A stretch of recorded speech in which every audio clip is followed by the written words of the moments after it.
Hello, everybody. Welcome to Spark with Inspiration. How is everybody? Oh my goodness. Today is the day we're getting ready for what is purported to be like bucket loads of snow. It is so cold. I had the funniest, craziest experience this morning. I have to just tell you really quick. Those of you that have cats will know about this, okay? So anyway, we have a outdoorsy cat baby who is Citrine's mother, and she likes to spend the majority of time outside. And the other alpha female does not abide by her in the house and will chase her down at any cost. And it's so crazy because baby's just so mellow and doesn't want to have it. And she just runs and hides and gets on every ledge and tries to escape her. And no kidding, I don't know how two cats utterly destroyed the house in this one fell swoop. So it's 5:45. I'm up to get Hagen.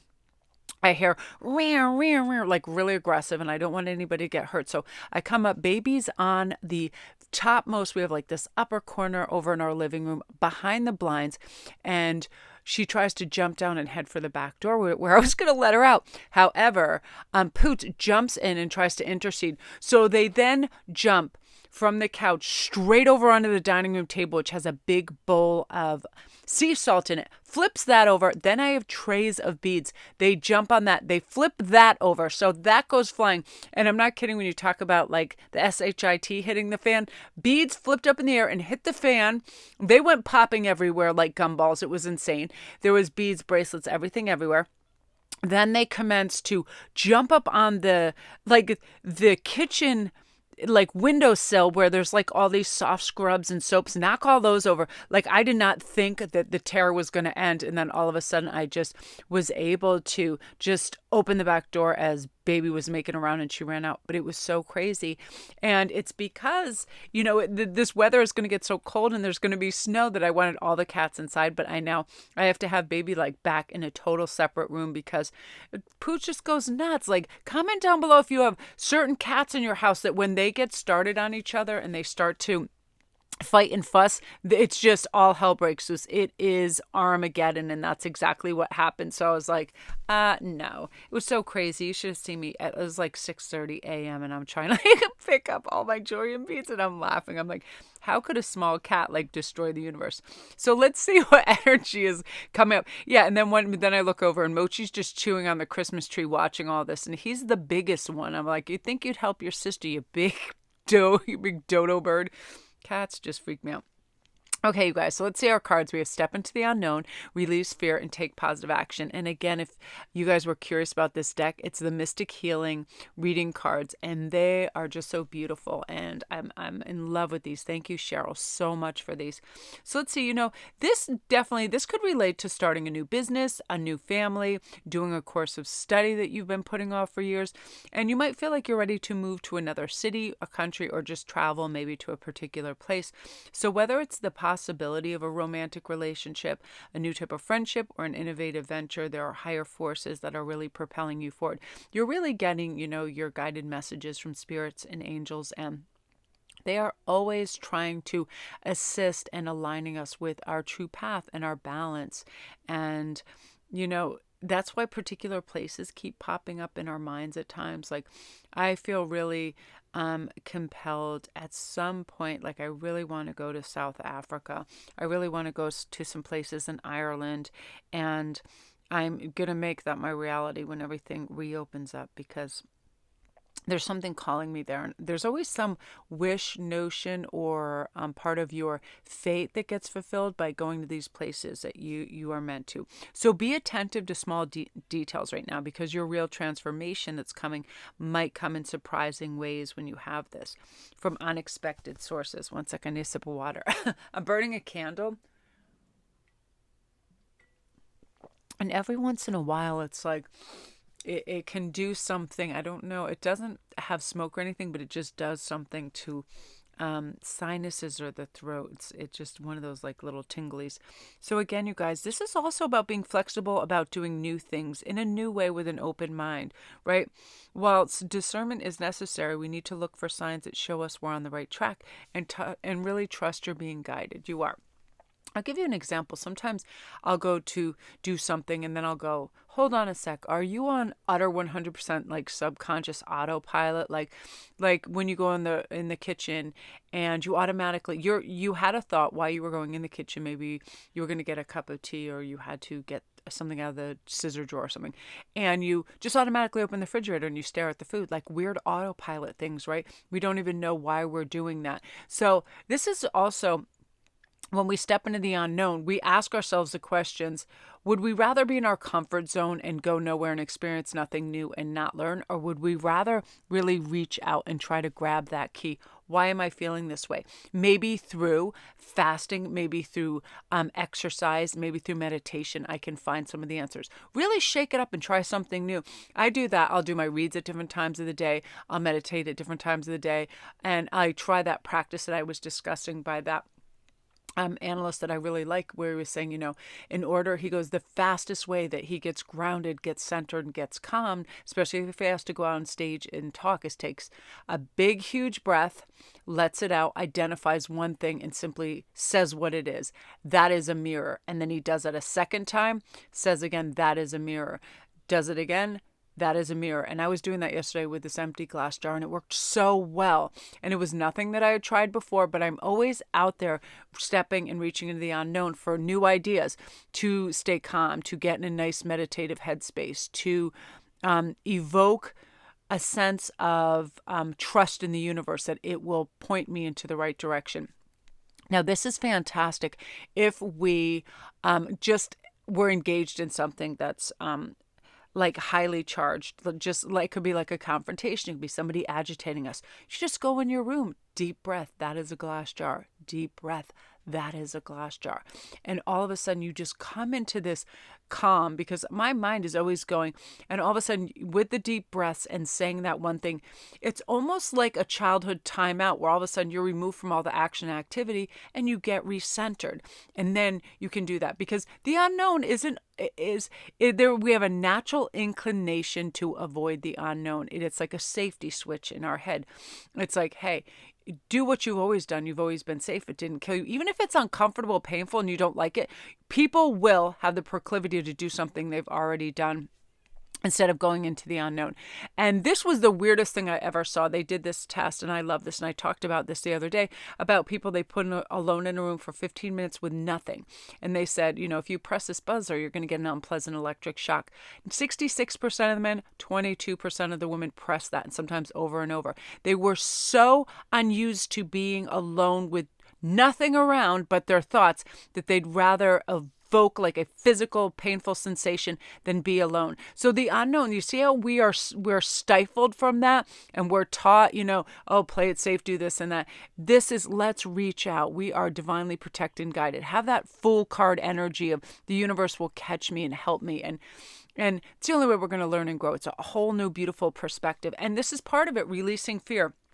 The main thing that stops us for asking for that raise, going into business for ourselves, saying no to situations we want to say no to, but feel like we're going to be unliked. All of these things all come from a place of fear. We have to release it. Fear of what people will think of us, fear of people thinking badly of us, fear of not reaching our goals, fear of it not being everything we thought.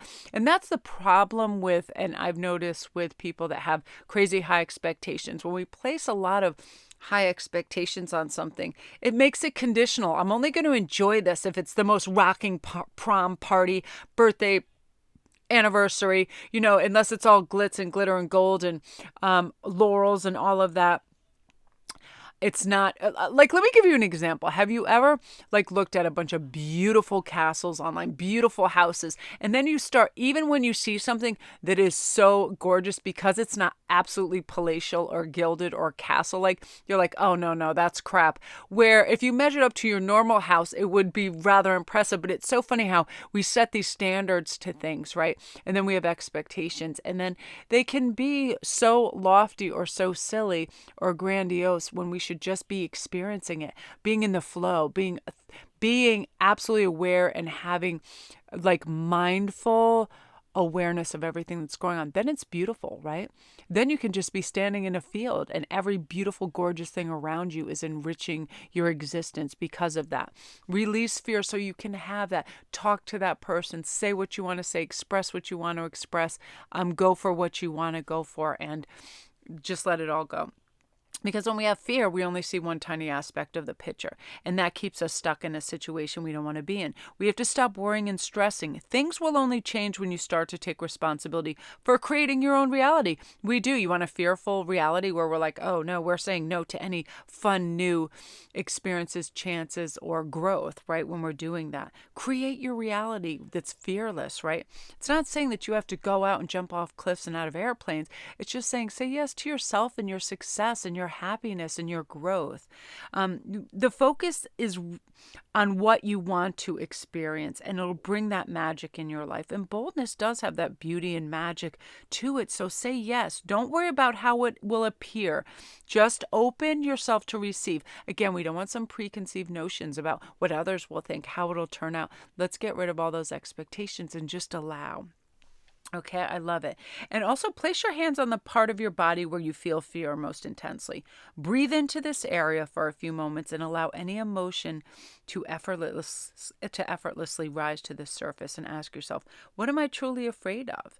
And keep digging until you pinpoint the deepest fear that's driving your actions. And ask yourself, what can really happen? Take a moment and truly imagine facing the possibility. Someone can say no. That's pretty much it, right? Nobody is going to bust out a Lizzie Borden axe and chop us to bits. It's like, let's be real here. But we have fantastical minds, right? We have fantastical imaginations that can see things. And I always feel like I think the statistics were 88% of worst case scenarios that we're always dreaming up in our head never come to pass. So think of all that wasted time and say to your fear, I no longer need you. I no longer choose to carry you inside me. I choose to free myself and become my loving self, and focus on seeing yourself courageously, just moving through life. And that can be avoidant of nastiness and low vibrational people and aggression. And have you ever noticed if you just go through your day listening to music and smiling, it's such a peaceful, glossy, kind of breezy day, right? Do that. Like, evict other people's looks and energy when it doesn't work for you. Just say goodbye, because now we want to take positive action, which really can follow directly after releasing fear, which is nice, right? And I feel like in order to take positive action in anything, it's just about taking steps forward, right? You will create a potent momentum, where new possibilities you haven't even considered show up. This happens to me all the time. I don't even take something in it like on board. I don't see that, or it's not part of what I imagined. Yeah, it's just this beautiful extra bonus that comes in, because that's the thing. But if you hold back, you open the doors to old fearful habits, which make you doubt what you're doing. So don't doubt, just go forward. The fact that you tried is 1,000 times better than not having tried, right? Your will is the most underdeveloped aspect of you and requires conscious effort, from you in order to progress. Our will, sometimes we're just like, we go with the flow of everybody else, or what they'd like us to do, in our parents, what classes we should take, what jobs we should have, what food we should eat, right? Conscious will, like, really get in. We need to pay attention to our emotional, mental, and physical health. Make time to see an appropriate practitioner if we need to, commit to a detox protocol. You might have been putting off doing paperwork and taking responsibility for finances, making important changes in business, which can cost you time and money. Your action, right now could also be to help someone who's in need, whether it's a homeless person, someone who's unwell, or someone who is lonely and needs company. I have to share this with you because I thought it was the funniest thing on earth. And I still comment down below, because I think, am I in a headspace or a world of my own, or is this true? Okay, so here I am, a 50-something mother with my son in the car at the bus stop. Super freezing out, 23 degrees. I have a blanket, an extra coat, and a whole bunch of stuff in my car. I see a kid out, and he's on the sidewalk, and he has just a sweatshirt on, and the bus is like 20 minutes late. And as each time goes by, I keep feeling compelled to just bring out this coat. It's a guy's coat anyway. It's this guy's size. And Hagen is mortified. He's like, Mom, no teenager is ever going to accept that. You'll embarrass them to death. Please don't do this. They don't want to talk to adults. It's weird. It's like, I was like, no. know, because again, I feel like when it's on like that Maslow's basic hierarchy need, that base, warmth, food, comfort, people are accepting of that. They don't want to be so uncomfortable. And he was clearly cold. And however, I stopped myself due to the fact that Hagen looked utterly mortified. And he's like, no one would, that would embarrass a teen. That not only will they reject it. I'm like, no, it's all in the phraseology. You let them know you're not now going to be lacking because of it, but you're also truly concerned as another human form, but you don't go into some crazy diatribe. I'm like, believe me, I've got this. And he's like, no. So we had this big debate all day about how teenagers not only don't want to talk to adults because they're uncomfortable, but it gives them massive anxiety. He goes, Mom, think of something that makes you uncomfortable and magnify that by 1,000. That's how teenagers talk about being singled out in front of other teenagers, having any conversation. But comment down below. In my day, I don't know. It would just like, we'd accept that. If we knew that other person then wasn't going to be lacking, it would be like, sure. And it was just one of those things that I thought was crazy. But again, it's like, I'm like, is that my way of thinking? Like, I couldn't even figure it out. But it was like one of those things where it was like, I was in conflict with myself after hearing him. He's like, he's like, that would be mortifying for me because not only I would have to tell you no, because I'd feel like, that's an expensive coat and I can't like take that over. It was just this weird debate.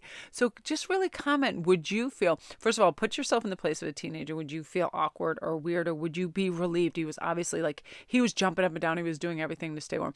And because I thought inviting him in the car, with the COVID and all of that might make him uncomfortable. We all had masks and everything, but I was like, I was just one of those things. Or if it would make you uncomfortable if a person that you basically knew knew you because they see you every morning at the bus stop, and or you are another student's mom. Like, I would say yes. I would, if I was cold, uncomfortable, starving. It's like if you're thirsty and somebody gives you water. I didn't see the big deal, but I'm really curious because we had such a full-on debate about it, and it was really, really funny. So anyway, you guys, these are your messages for today. I love these cards. They're so superb. They're just like supremely like just clear, and they give authentic, beautiful messages, and it just resonates so much. I love these.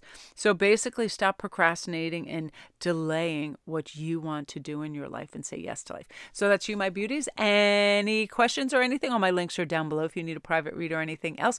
I'd love for you to come over on Instagram. I do like little daily reads, posts, fun things, giveaways, and we have a good time. And, I have great conversations with people over on the DM. So love and light to everybody. Take care and stay warm.